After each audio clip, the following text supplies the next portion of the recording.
Ukija sasa kiufundi nitaelezea maeneo makuu matano. Okay. Tutaanza na aina ya uchezaji wakiwa na mpira na wakiwa hawana mpira. Tutakuja hizi transitions, namna wanavyo baada ya kupokonya mpira au baada ya kupokonywa mpira wanajipangaje na wanachezaje, si ndio? Tutakuja kwenye set pieces, mipira ya kutengwa. Alafu mwishoni tutakuja kwenye takwimu sasa hizi, tuangalie wanakuwa uhatari katika vipindi vipi. Tukianza na aina ya uchezaji, tunaanza na Yanga, si ndio? Yanga wao ambaye ni mwenyeji chini ya kocha Hamdi, si ndio? Wao ni yani falsafa yao wao wanashambulia zaidi pembeni. Ukiangalia Yanga mara nyingi wanaanzaga na mabeki wawili nyuma, ambaye ni Dickson Job na Ibrahim Baka. Mbele yao anakuepo kiungo mmoja, si ndio? Alafu hao mafullback hao wanapanda juu zaidi na mawinga wanapanda juu zaidi. Wanajaribu kushambulia upande mmoja ili kuivuta ile timu pinzani, kwa sababu unajua timu ikiwa upande mmoja na wachezaji wengi, utahitajika wewe ambaye ni mpinzani na wewe ujaze wachezaji kule. Inamaanisha kuna sehemu ya uwanja inabaki wazi. Sasa Young Africans wana wachezaji ambao kwanza ni dribblers, yani wanaweza kukokota mpira kwa mbali mrefu. Kimangala Pacome Zouzoua anaweza kukokota mpira. Clement Mzize, Maxim pia Zengeli, si ndio? Prince Dube.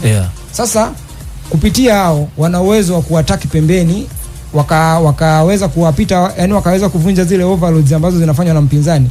Wanamtafuta Freeman, yani mchezaji ambaye anakuwa yuko free upande wa pili ambako kunakuwa hamna mtu. Sasa au pia wana passes mtu kama Abuya na Halid Aucho. Wanaweza kupiga pasi kwa yule mtu ambaye yuko free upande wa pili, ambaye mara nyingi anakuwa ni fullback, either ni Boka au either ni Patrick Mwenda huko, ambaye anapiga cross ndani ya boxi. Unaona, ambao ndani ya boxi sasa ndio unakuta hapo kina Mudathiri, wako kina Pacome, muda mwingine wakina Abuya wanakuwa wameshafika. Unaona, ukija kwa Simba wao wanashambulia zaidi maeneo ya katikati. Umeshaona hapo tofauti sasa wa falsafa pembeni na katikati. Hao wanashambulia zaidi katikati. Mara nyingi wao wanaanzaga nyuma na mabeki watatu. Sasa inategemeana na situation. Kuna muda Fabrice Ngoma ndio huwa anarudi nyuma, anaungana na Shemalon na Hamza. Wanaunda back 3 nyuma. Kwa nini Ngoma anarudi nyuma? Ngoma ni mtu ambaye tunajua ni mpiga pasi mzuri. Na timu nyingi ambazo zinaikaba Simba sasa zinajua katikati ndo strength ya Simba ipo. Kwa hiyo wengi wanakabaga kwa 4-4-2, maana 4-4-2 ni katikati wanakuwa wachezaji 6. Wawili juu, wawili katikati, wawili nyuma. Wanakuwa 6, si ndio? Kwa hiyo Ngoma akirudi nyuma inamaanisha hawa mpinzani akikaba na 4-4-2 anakuwa anakaba na washambuliaji wawili. Wenyewe nyuma wanakuwa watatu, wanakuwa wameshawazidi. Kwa mstari wa kwanza ni rahisi kuvunja, si ndio? Wakishavunja mstari wa kwanza, Ngoma anarudi tena katikati. Akirudi katikati anakuta hapa katikati walikuwa 4. Simba wanakuwa 5. Kwa hiyo hapo tayari wamesha kuchanganya, wamesha kuzidi kwenye maeneo mawili. Kufika golini kwako ni ni chapu, unaona? Pia wana wachezaji ambao wanaweza kupokea mpira katikati ya mstari wa mabeki wa timu pinzani. Mwangalie Budo Mtale, mwangalie Limpanzu, mwangalie Jean Charles Ahoua, kuna muda Kibu Dennis mwenyewe. Unaona? Au mwangalie hata Ateba mwenyewe anaweza kupokea katikati ya mstari wa nini? Wa mabeki. Wanaweza kupiga 0-1-2. Tumeshaanza kuona Budo Mtale na Elim Panzu wanapiga 0-1-2. Kwa hiyo ni rahisi kufungua defense yoyote. Umeona?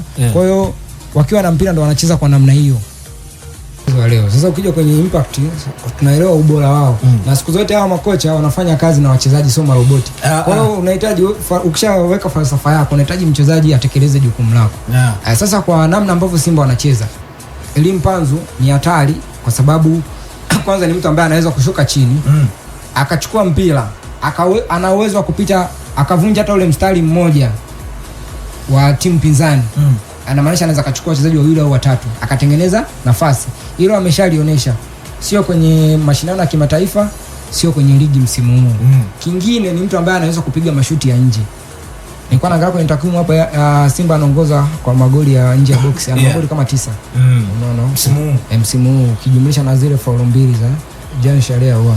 Unaona? Kwa hiyo wana kama magoli 7 from open play. Kwa hiyo ni watu ambao kwenye masuala ya kupiga mpira ya nje wako vizuri sana. Tunaweza kuona hata goli ambalo wafunga Ken Gold, ndio yeye na Kibu, wote ni watu ambao wanapiga mipira ya nje. Kwa hiyo ni mchezaji ambaye Young Africans lazima wamchunge sana.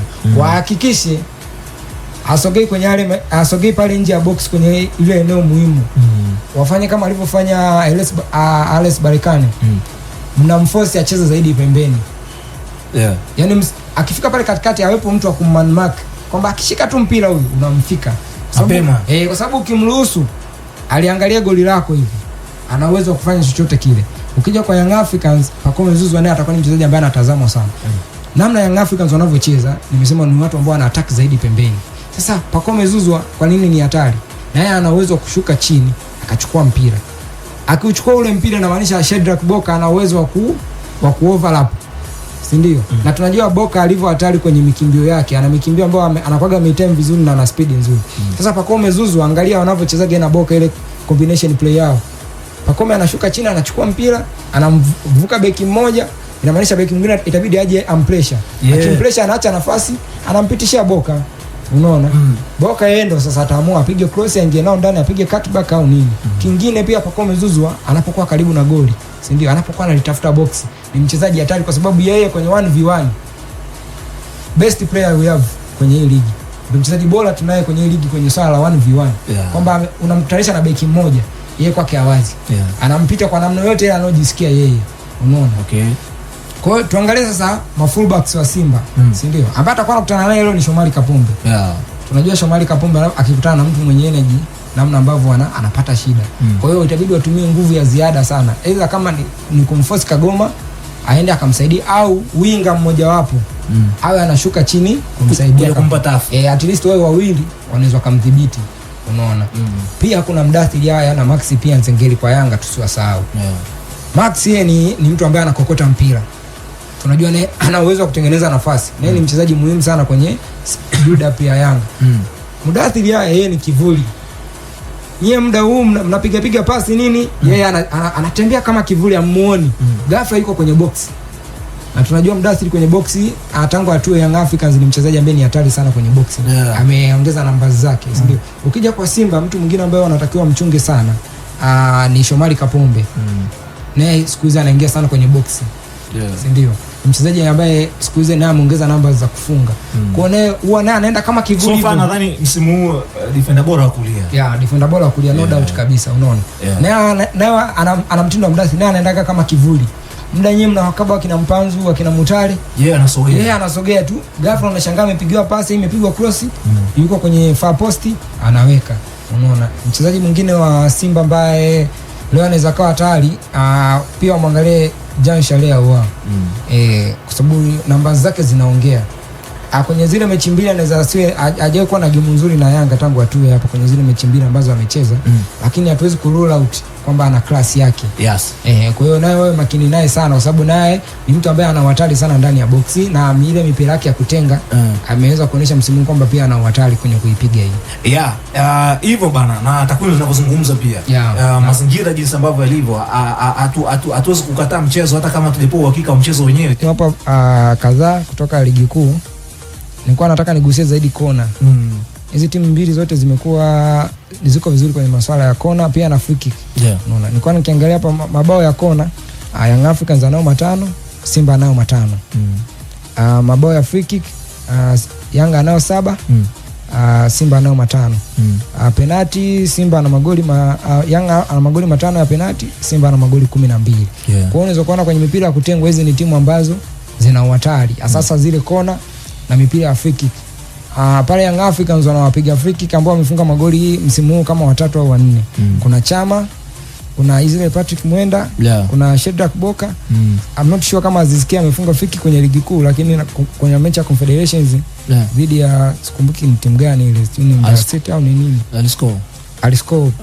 Si ndio free kick pembeni kabisa huko. Kwa hiyo Young Africans wana variety ya wachezaji wanaopiga free kick. Lakini ukija pale Simba awapiga free kick sana ni Jean Shalea Ahoua. Sijajua mwingine na Kibu na ameshascore kidogo na ile Mpanzu. Kibu haja score lakini naye huwa anatumika kama dead ball specialist. Anapiga hizo dead ball, si ndio? Kwa hiyo unaweza kuona hizi ni aspect ndogo ndogo sababu hizi set piece ni na zenyewe zinatumika kuamua mchezo. Kuna muda mambo yanakuwa magumu, unajaribu kufungua hata game ya mwisho tunaizungumzia hapa goli lilitokana na set piece kwamba ilikuwa ni foul, Chama akapiga, Pimpin Kamara akaitoa alafu Maxim pia Nzengeli akaweza kurudisha ambapo ilimfanya Kijili ajifunge. Kwa hiyo ni moments ndogo ndogo ambazo ni muhimu sana kwenye mchezo wote, asasa mkubwa kama wa maamuzi. Kwamba watu wanaweza kukufunga kwenye kona, goli tu gumu. Kwa hiyo unaweza kuona hamna uwiano mkubwa sana, kwa yoyote ana possibility ya kufungwa kwenye mazingira hayo. So watu wanaelezea hivi alafu Simba msitokee. Tunahitaji tuone hivi vitu vote kwa sababu tunaweza kukaza mishipa hapa. Kumbe Simba hata kambini hawapo. Alafu pia Abubakari, kuna katakwimu kingine hapa nilikuwa nimekasahau. Kaisha fitness nilichokuwa nasema. Dakika 90 ni dakika nyingi sana. Kwa watu ambao wamecheza mpira wanaweza kaelewa namna mpira unavyoenda. Ile timu ambayo imefanya mazoezi sana na fitness, dakika zinazozidi kwenda ndo wanazidi kuwa wa moto. Timu ambayo inakuwa haina fitness, mara nyingi dakika zinazozidi kwenda ndo wanazidi kuchoka, ndo wanazidi kuruhusu makosa. Kwa hiyo ukiangalia hapa kuanzia dakika ya kwanza mpaka ya 15, Young Africans amefunga magoli 7, Simba amefunga magoli 3. Kwa mbele mechi inaanza zile dakika 15 za mwanzo. Game planning. Yanga na goli 7, Simba na goli 3. Dakika zile 10 za mwisho kuanzia dakika 80 mpaka ya 90, Yanga ana goli 13, Simba na goli 8. Kwa hiyo unaweza kaona kwamba Young Africans kwa hizo takwimu zinavyoonyesha wanapoanza mechi, wanaanza mechi wakiwa na moto. Si ndio? Wanapozidi kuimaliza mechi ndio wanazidi kuwa na moto zaidi kuliko Simba. Kwa hiyo kama tunachokiongelea hiki kwamba eza Simba walikuwa wanafanya mazoezi kawaida au hawakuwa wanaichukulia game kwa ukubwa, kuna uwezekano zile fitness yao inavyozidi kupungua, fitness level, wanaweza kupasuka hata goli nyingi leo. Masiara goli 3 mtu anaweza kala leo afu ikawa safi kabisa. Mimi bado wasiwasi